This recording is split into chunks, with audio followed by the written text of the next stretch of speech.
రక్షణ ఉద్దేశైనా ఏముంది, మారుమనసు ఉంటే బాప్తిజం పొందినా, రిటర్న్ చేసినా, నాకు నచ్చలేదు, నాకు నచ్చినట్టుగా జీవిస్తున్నాను నువ్వు అనుకుంటే అనుకోని ఎప్పుడైనా గుర్తుపెట్టుకో. రక్షణ నువ్వు నిర్లక్ష్యం చేస్తే దేవునికి కొరిగేదేం లేదు, పాపం కొరిగేదేమి లేదు. నీ జీవితంలో నీ నష్టాన్ని నువ్వే అనుభవిస్తావు. రక్షణ పొందడం కాదు, అంతవరకు రక్షణ నిలబడడం గొప్ప విషయం. మరణ వరకు నమ్మకంగా ఉండివాడే రక్షించబడతాడు, ఎవరు పడతాడు కాదు. అంటే దాని అర్థమేంటో తెలుసు, ఈ క్షణమైతే ప్రాణం పోతుందనే వరకు కూడా నమ్మకంగా ఉండాలి.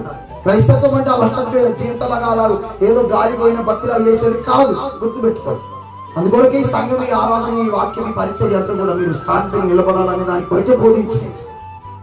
రక్షణ ఉద్దేశైనా ఏముంది, మారుమనసు ఉంటే బాప్తిజం పొందినా, రిటర్న్ చేసినా, నాకు నచ్చలేదు, నాకు నచ్చినట్టుగా జీవిస్తున్నాను నువ్వు అనుకుంటే అనుకోని ఎప్పుడైనా గుర్తుపెట్టుకో.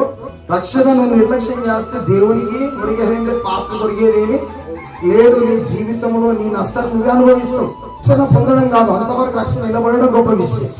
మరణ వరకు నమ్మకంగా ఉండివాడే రక్షించబడతాడు, ఎవరు పడతాడు కాదు. అంటే దాని అర్థమేంటో తెలుసు, ఈ క్షణమైతే ప్రాణం పోతుందనే వరకు కూడా నమ్మకంగా ఉండాలి. క్రైస్తత్వం అంటే అలా జీవితాలు ఏదో గాలిపోయిన భక్తులు చేసేది కాదు, గుర్తుపెట్టుకోండి. అందుకొరకే ఈ సంఘం, ఈ ఆరాధన, ఈ వాక్యం, ఈ పరిచయం అంతా కూడా మీరు స్టాండ్ నిలబడాలని దాని కొరకే బోధించి.